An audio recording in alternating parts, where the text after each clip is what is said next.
Yes, guys, welcome back to another video. Welcome to MORE GBFC. I said at the weekends, there's the Saturday, Sunday morning video where you guys basically get like a chilled, minimal editing video.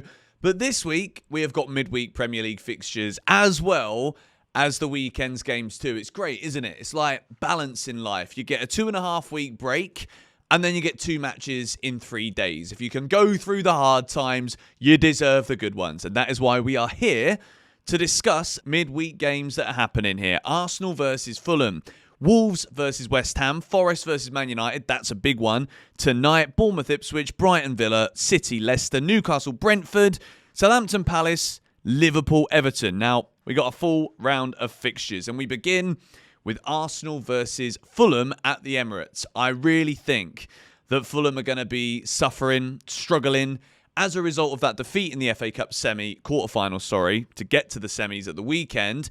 Whereas Arsenal, they've had a bit of a break now. And I just wonder if Fulham will look at the rest of this season and think, well, can we actually get any higher than we are?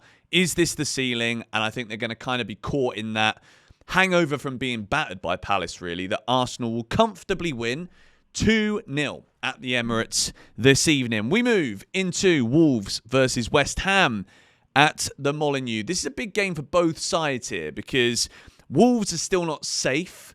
West Ham have kind of been in up and down-ish form. But I'm going to go and say it's going to finish 1-1 at the Molineux. So we now move into Nottingham Forest versus Manchester United, 3rd in the table, at home to 13th in the table. If that isn't a big surprise, then I don't know what is. Nottingham Forest are having such a good season. They won at Brighton in the FA Cup at the weekend on penalties as well, with Matt Sells, that goalie that we've already spoken about, being such a key player for them. I don't see Man United getting a result here. I think Forest are going to win by 2-1. The race for the Champions League places continues. Bournemouth versus Ipswich. Bournemouth technically still in the race, having been beaten by Man City at the weekend and not being in the best form in the Premier League. They're down in 10th now. 1 win in their last 5. I think this is a huge game for Bournemouth. But again, I think similar to Fulham, I think losing in the FA Cup, being in that kind of, are we still going for Champions League or not? And Ipswich are desperate now. And I think they're going to get a result here. I think it's going to be Bournemouth 1, Ipswich 1. I was about to change my mind, but I think Ipswich will get a draw.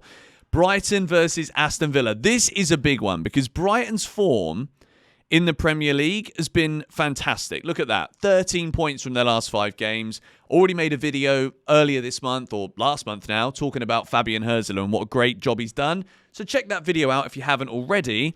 But as for Aston Villa, they're 9th. They've got an FA Cup semi-final now to think about. Champions League quarter-finals. Will they be able to balance the focus, the energy, the attention on 3 competitions?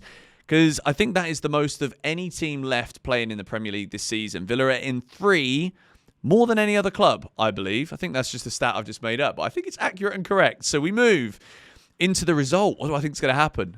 I almost forgot to give the result there. I think this is going to be a 2-2 draw. Brighton 2, Aston Villa 2.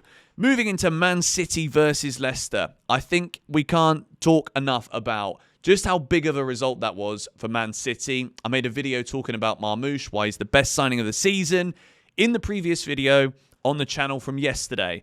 And I think Man City are going to have way too much here for Leicester. I think Leicester are pretty much done. They're 9 points behind, same as Ipswich, but they just can't get a win at all.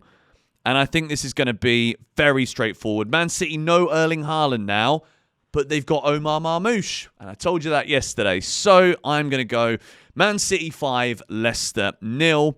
Moving into Newcastle versus Brentford. Is there going to be a hangover here for Newcastle United? I think there might be, 300,000 Geordies were in the city of Newcastle to celebrate the Carabao Cup trophy with the players, with Eddie Howe.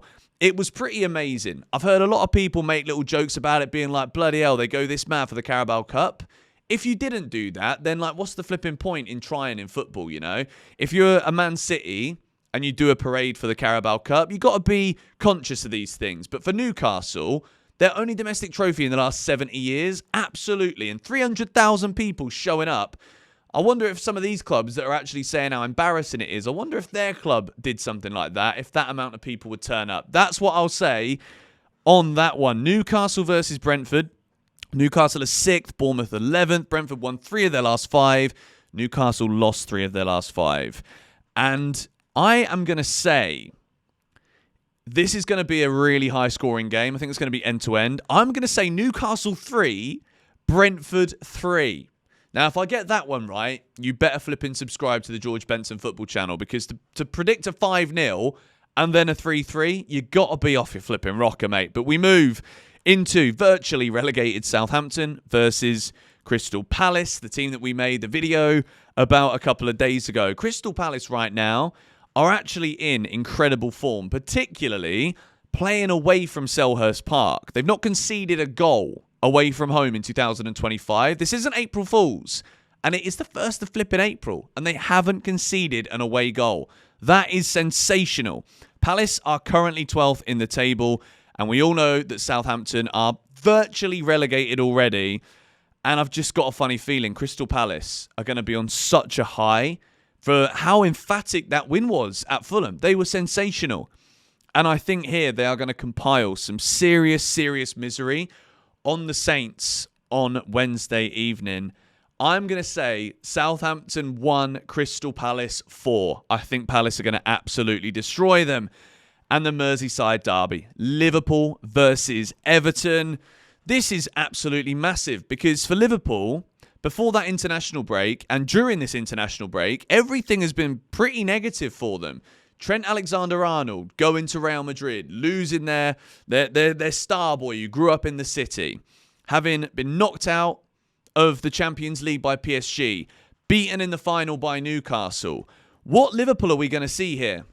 Are we going to see a Liverpool that are like, right, we have got the Premier League in our hands, basically. Let's get this over the line, then we can relax. Or are we going to see the Liverpool that are bottling it, that are worried, that are scared, that don't have the quality to finish teams off, that are going to see them as the ones that they want to spoil the party for? That's what Liverpool will be between now and the end of the season, and no more so than their Merseyside rivals, Everton. Everton, having got that draw against Liverpool in the final Goodison Park Merseyside Derby, this one, I think they're going to be really up for this as well. I think Everton have been relatively resurgent, I think you'd say, under David Moyes. They're not losing games. Look at all these. 1-1 draw, 3 in a row, basically. And they did win at Crystal Palace. They're 15th. They are certainly safe this season. And Liverpool, you know, they're 12 points clear. They've won it, haven't they? Surely they've won it. Liverpool are 12 points clear of Arsenal. They're so far ahead. But I do think this is going to finish 2-2. I think Everton are going to get a result.